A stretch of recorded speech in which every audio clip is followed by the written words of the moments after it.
When Jesus went throughout Israel and he called people to be part of this movement, the Jesus movement, the first Jesus movement, not the one in the 70s, 1970s, the one in the 30s, the just 30s. What did he say? Come join my church. Come join my organization. No, what did he say? Come follow me. Come follow me. That's what we're called to do. And that's what we do in this life. And when you find yourself unsure about which way to go, that's the way to go. Follow the Lord. Follow Him. Follow the shepherd. Otherwise we get lost. The good shepherd leads us in the right ways. In the right ways. So he's our pathfinder and our protector. Because, here's the interesting part. The right way for us sometimes takes us right down into the valley of the shadow of death. Well, I wouldn't pick that way to go. Would you? I wouldn't pick losing my job. Would you? When I was in Albuquerque, New Mexico, I came back from an extremely difficult job. I worked for a painting and insulating and asbestos removal company. And I led this job down in Texas it was pure hell. You get into this room, you make it into a giant plastic bag. You're not allowed to have any air movement. This was in northern Dallas in June, early July, something like that. You know it's warm there that time of year. We can't have any air movement whatsoever. You go in, you're in a moon suit, you can't let any surface of your body, certainly not your airways, to be exposed to the little asbestos fibers that you're scraping off of the ceiling. We would come out of that and you have to go through this, decontamination shower, throw off all the clothes that you have on, throw them away, go through the shower, and then you're on the clean side. And you would take off your boots and pour the sweat out of your boots. We couldn't go in and work for more than 20 minutes at a time because we were afraid we would lose somebody.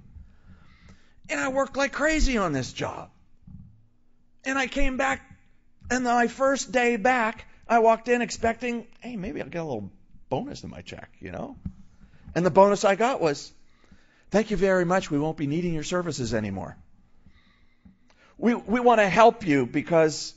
Well, we foresee, this was early 80s, we foresee that the business is just going down, and we figure we'll let you go first, and then you'll have the best chance of getting a job somewhere else. And I'm going, thank you very much. I really appreciate that, considering the fact that I've got one small child and one on the way. This is really helpful to me. Thanks. And I didn't find work. And my unemployment benefits ran out. And I ended up working at Circle K because on the midnight shift because I could get a quarter more than minimum wage on the midnight shift. Circle K is like 7-Eleven out west.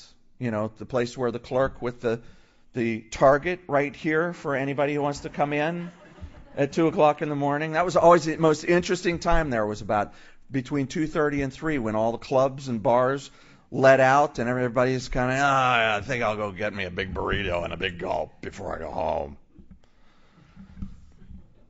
Yeah, and I'm going, I don't see this as good in my life. But years later, I had to contact the company that let me go because I had to have their reference for a certification I need, and I had to actually have them, so forth. And I realized when I called and talked to the guy there, and I hadn't talked to him for years, no reason to, I realized that, in fact, what they did was a help. Even though I didn't get a job right away, it led me on a different path in my career and ultimately led me here. And actually, that was good for me, but I would never have picked that. We would never pick to walk through the valley of the shadow of death. No, let's stay up on the high ground where we can see everything, where it's a little cooler in the high ground, where there's more food up here. But the shepherd knows.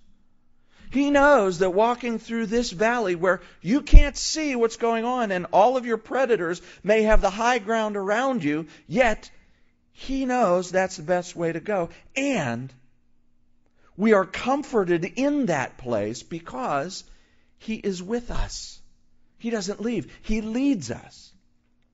And David says, your rod and your staff comfort me. Sounds really poetic. The rod might actually be translated club. That's what the rod was. It was a club. And that was what the shepherd used to fight off the predators. That's what they used to knock the thief over the head. That's what they used. And the staff was what he would carry and use it for two things.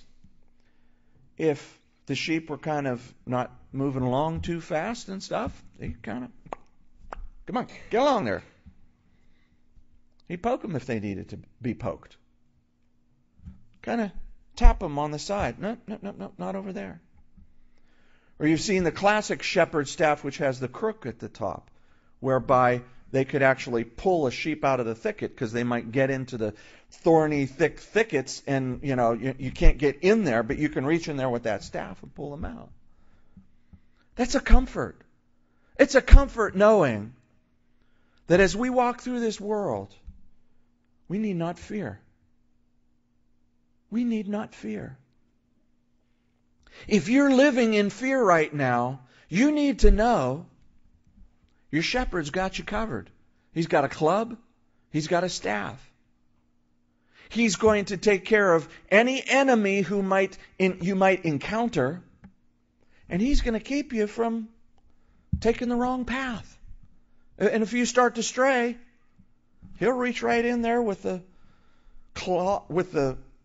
staff and pull you back. That's how much He loves you.